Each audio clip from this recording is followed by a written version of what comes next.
Saudara Jaksa Penuntut Umum Persidangan PK Saka Tatal menolak novum yang diajukan oleh Saka Tatal dalam upaya peninjauan kembali kasus pembunuhan Vina dan Eki. Jaksa menyatakan bukti yang dibawa oleh Saka Tatal dalam sidang bukanlah bukti baru atau novum. Jaksa menyatakan sejumlah foto dan bukti visum yang dianggap sebagai novum oleh pihak pemohon adalah foto lama. Foto itu telah diperiksa juga oleh pihak kepolisian, dimasukkan ke dalam berkas perkara saat disidangkan. Menanggapi penolakan itu, kuasa hukum Saka Tatal menilai bahwa penolakan novum oleh jaksa adalah hal yang wajar. Kuasa hukum menyatakan akan menghadirkan sejumlah saksi dan bukti lain saat sidang lanjutan pekan depan.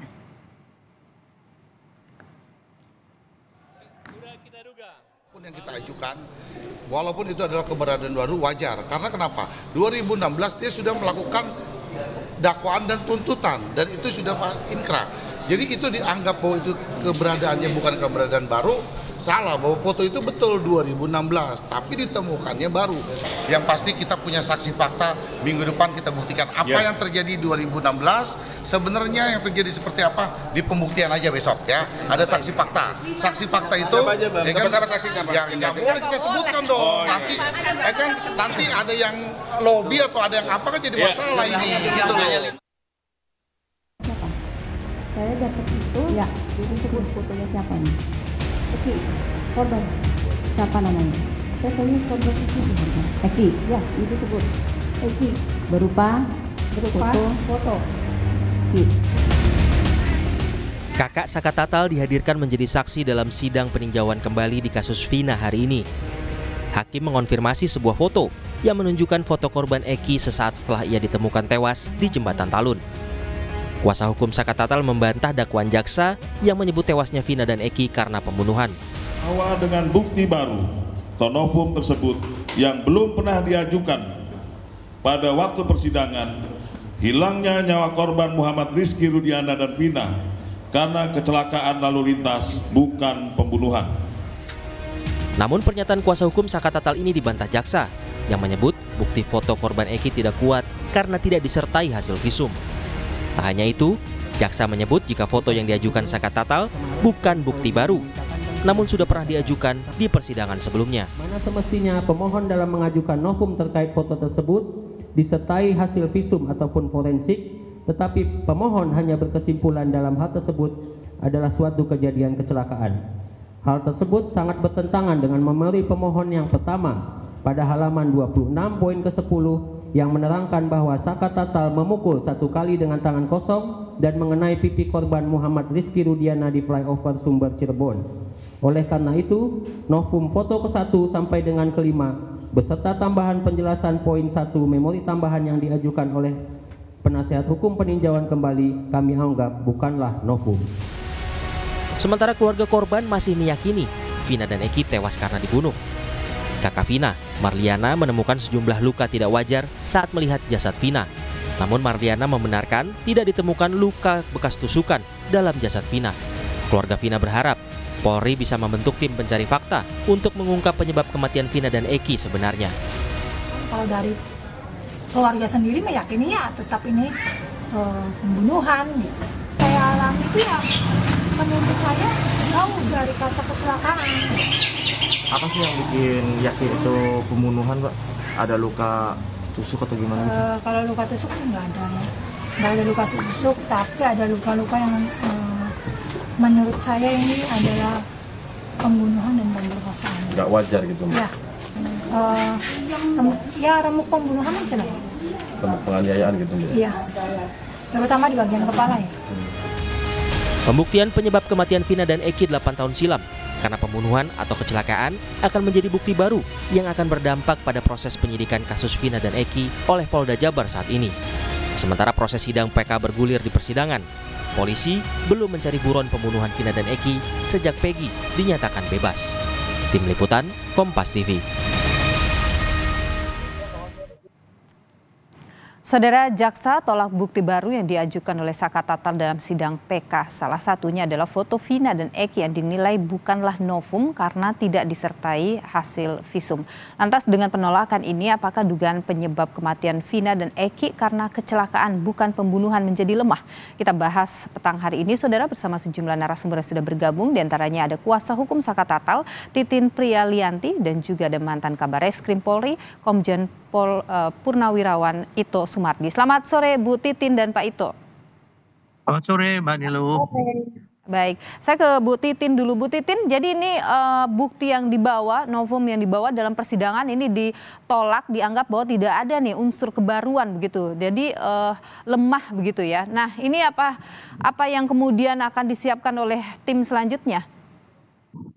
Kalau jaksa menolak kan itu memang haknya, Mbak. Tapi jaksa bisa nggak membuktikan kalau novum yang tim kami kirimkan di dalam PK kali ini memang pernah ada di dalam berkas. Pernah ada dihadirkan di persidangan Saka Tatal. Saya kok yang hadir di sidang 2016, foto-foto yang saya tampilkan di persidangan yang kita buat sebagai novum itu tidak pernah dihadirkan di sidang Saka Tatal. Karena kalau lihat, ya jadi kalau saya kasih informasi yang pertama itu foto Eki di rumah sakit yang memperlihatkan bagian perutnya itu tidak pernah ada luka tusuk. Kemudian foto kedua itu muka Vina yang ada darah di hidung karena perdarahan. Kemudian mukanya bersih. Kalau misalnya mau flash disknya itu lebih, kalau di print kan ini kelihatan nggak terlalu jelas, tapi kalau di flash disknya ada. Kemudian foto ketiga itu bagian bawah tubuh Vina yang sedang diobati di rumah sakit. Artinya, mohon maaf, celana dalamnya tertata dengan rapi, kemudian luka di kakinya, di tungkai kakinya sedang diobati. Kalau misalnya ada pemerkosaan, bagian tubuhnya mulus. Okay. Kemudian foto ke-5 dan ke-6 itu ada baut yang tertinggal di tiang penampang PJU, kemudian juga di baut tiang penampang PJU, dan foto-foto motor korban yang katanya tidak rusak. Jadi foto itu tidak pernah terlampir di dalam berkas. Kalau jaksa menyatakan terlampir di dalam berkas, silakan dibuktikan berkas yang mana. Bu Titin, ini juga yang dipermasalahkan oleh jaksa adalah soal tidak adanya hasil visum begitu. Kenapa tidak ada hasil visum yang dilampirkan juga, Bu? Hasil visum siapa, Mbak? Apakah kita harus menggunakan visum baru? Kan hasil visum itu juga sudah kita sampaikan di dalam dari yang sebelumnya, Bu, dari visum yang dilakukan 2016 kan ada itu dilakukan proses visum waktu itu. Ya, sudah dilampirkan, Mbak, di dalam argumen yang mengalir kekeliruan majelis hakim. Sudah disampaikan di situ ada argumen masalah kekeliruan majelis hakim. Karena kalau misalnya melihat pengantarnya, ini pengantarnya juga ada, Mbak. Di sini pengantarnya. Ya. Pengantarnya juga sudah disampaikan di sini, Mbak. Oke. Ya. Apa bunyinya, Bu? Sebentar. Bahwa berdasar hasil pemeriksaan visum etraputer Vina Dewi Arsita yang menerangkan bahwa tampak perdarahan aktif dari kedua lubang hidung, kedua lubang telinga, dan mulut tampak perdarahan aktif dari lubang kemaluan berwarna merah tanpa disertai ada penggumpalan jaringan. Itu kan sudah disampaikan di dalam keterangannya. Hanya kan tidak di bawah tubuh ini. Sementara fotonya itu benar. Saya boleh memperlihatkan fotonya atau gimana, Mbak? Tidak, Ibu. Mohon maaf, saya tidak bisa melampirkan fotonya dalam kondisi live seperti ini karena ada unsur kengerian di dalamnya. Tapi setidaknya Ibu menyatakan bahwa semua keterangan terkait dengan foto itu sudah dilampirkan begitu ya, Bu Titin ya? Tidak dilampirkan di dalam persidangan Saka Tatal. Pada 2016 yang lalu ya? 2016, tapi dilampirkan di persidangan Saka Tatal. Di berkas yang orang terpidana aja tidak dilampirkan, Mbak. Kalau dilampirkan ketahuan dong tidak ada pemerkosaannya. Tidak mungkin dong vonisnya sampai setinggi itu, gitu, Mbak. Baik, Bu Titin. Saya ke Pak Ito dulu. Pak Ito, dengan menghadirkan foto seperti ini dalam persidangan, Anda melihat ini adalah sesuatu yang kuat, foto-foto ini bisa menjadi bukti baru yang kuat begitu? Nah, gini, Mbak, ini menurut saya ya, saya tidak mengatakan bahwa untuk persidangan saya tidak menilai ya, apakah yang diajukan oleh penasihat hukumnya itu adalah betul-betul novum baru atau tidak. Tapi kan dari keterangan jaksa yang dapat saya simpulkan bahwa pemeriksaan visum itu 2 kali, Mbak ya. Yang pertama adalah visum pada saat kecelakaan dianggap merupakan laka lantas. Kemudian ada visum lagi yang ekshumasi atau penggalian jenazah yang kemudian dilakukan oleh dokter forensik. Saya juga nggak tahu yang mana yang dipakai karena dengan visum yang dari dokter forensik itulah kemudian ditetapkan bahwa korban itu bukan akibat korban tabrak lari, tetapi akibat tindak pidana pembunuhan, ya, atau kematian yang tidak wajar. Dan tentunya di sini kan pada saat itu yang maju jaksa. Kemudian jaksa juga menyampaikan kepada hakim. Hakim ini kan akan mempertimbangkan visum mana yang digunakan. Kalau kecelakaan lalu lintas, pasti visum yang digunakan di rumah sakit. Kan itu belum merupakan visum dalam. Jadi ada istilahnya kalau di postmortem dengan ini Mbak ya, di dalam istilah forensik itu ada visum luar, ada visum dalam. Kemudian juga ada yang menarik yang mungkin merupakan hal baru juga ya. Saya kira mungkin dari yang saya tangkap dari pengacaranya saudara Rudiana bahwa ada hasil wawancara daripada Pak Deddy Mulyadi ya, mantan bupati, kepada yang memandikan jenazah Vina. Nah, saya kira itu akan menjadi salah satu yang dipakai pegangan bagi pengacaranya Pak Ibtu Rudiana, apakah itu memang kecelakaan lalu lintas, apakah pembunuhan, karena ibu itu mengatakan katanya kalau nggak salah bahwa ini adalah bukan kecelakaan lalu lintas sih Pak, pembunuhan, meskipun itu kan harus dibuktikan dengan visum dalam ya Mbak ya. Kalau visum luar itu bisa saja kita tidak cermat ya. Biasanya kalau korban tabrak lari itu kita pakai visum luar saja. Tapi manakala sudah masalah pembunuhan, maka itu harus menggunakan visum dalam atau yang dikenal dengan istilahnya otopsi, Mbak. Demikian, Mbak. Oke, baik. Jadi dalam situasi seperti ini nih, karena ada dua hasil visum, yang mana dua itu hasilnya berbeda, Pak Ito, mana yang kemudian lebih kuat posisinya? Ya jelas visum otopsi dong. Kalau otopsi itu kan visum dalam, Mbak.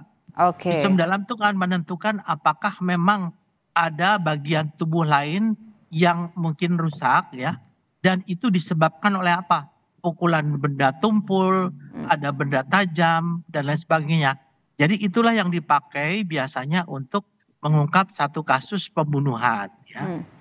Jadi saya kira mungkin ini yang dijadikan dasar oleh jaksa. Kemudian masalah yang tadi dikatakan ada baut nyangkut, apakah sejak tahun 2016 itu ada baut? Kalaupun memang ada, apakah ada pemeriksaan oleh penyidik bahwa baut itu berasal daripada motor itu? Jadi saya kira ini memang karena kasusnya sudah lama, saya kira memang agak sulit kalau mengajukan foto-foto yang istilahnya saat itu sudah mungkin digunakan di pengadilan, dan bisa saja itu tidak digunakan oleh hakim ataupun jaksa karena dianggap alat bukti yang lainnya sudah dianggap mencukupi. Saya kira mungkin itu yang menurut pendapat saya, Mbak. Oke, baik. Bu Titin, kemudian apa yang disiapkan oleh tim terkait dengan saksi-saksi dalam persidangan lanjutan nanti? Dalam sidang nanti hari Selasa, Mbak, kita akan menghadirkan saksi-saksi fakta. Saksi-saksi fakta itu, mohon maaf saya juga tidak bisa menjelaskan siapa, karena itu saksi fakta.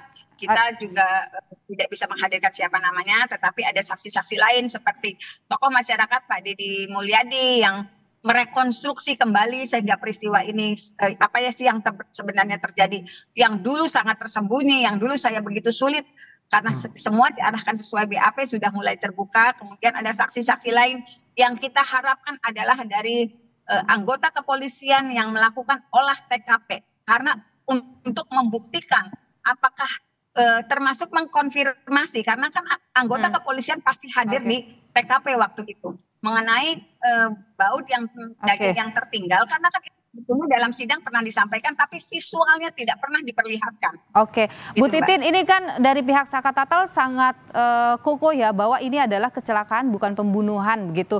Apa yang meyakinkan pihak dari Saka Tatal bahwa ini kecelakaan ini bukan pembunuhan selain dari foto-foto tadi? Keyakinannya kayak begini, Mbak, karena lokasi ditemukannya kedua korban itu adalah di flyover Talun. Darah yang menggenang di kedua korban itu tepat di bawah korban tubuh laki-laki dan korban tubuh perempuan. Ditambah lagi dengan itu ada yang bisa membuktikan itu ya, Bu? Ya, ada yang bisa membuktikan. Karena keterangan saksi di perkara yang 7 orang terpidana itu juga darah itu hanya menggenang di darah tubuh korban laki-laki, korban perempuan. Berarti tidak ada TKP lain, misalnya seperti yang disampaikan di dalam tuntutan di belakang showroom, karena tidak ada bukti apapun di belakang showroom, tidak ada darah, tidak ada percikan darah, tidak apa, yang padahal dibunuhnya itu dengan samurai pendek dan panjang di belakang showroom gitu, Mbak. Oke, jadi ada bukti-bukti kuat yang bisa membuat nanti hakim yakin ya Bu bahwa ini adalah kecelakaan itu yang tentu diperlukan nanti dalam persidangan, Bu Titin. Saya ke Pak Ito lagi, Pak Ito, ini kan masih ada dua sisi gitu. Ada yang menyebut bahwa ini kecelakaan, ada juga yang kukuh bahwa ini adalah pembunuhan. Ini bagaimana kemudian harusnya mengambil tindakan supaya terang ini Pak Ito? Tidak lagi ada pertanyaan-pertanyaan. Ya, sederhana aja Mbak. Bu Titin ini kan nggak ikut di dalam olah TKP. Olah TKP itu kan dilakukan oleh petugas ya. Olah TKP itu bagian daripada scientific crime investigation ya. Jadi dia menemukan penyidik itu 2 tempat atau 2 lokasi yang berbeda. Tentunya yang paling tahu adalah penyidik. Ya, penyidik ini kemudian membuat berita acara pemeriksaan TKP. Kemudian mereka melakukan rekonstruksi ya.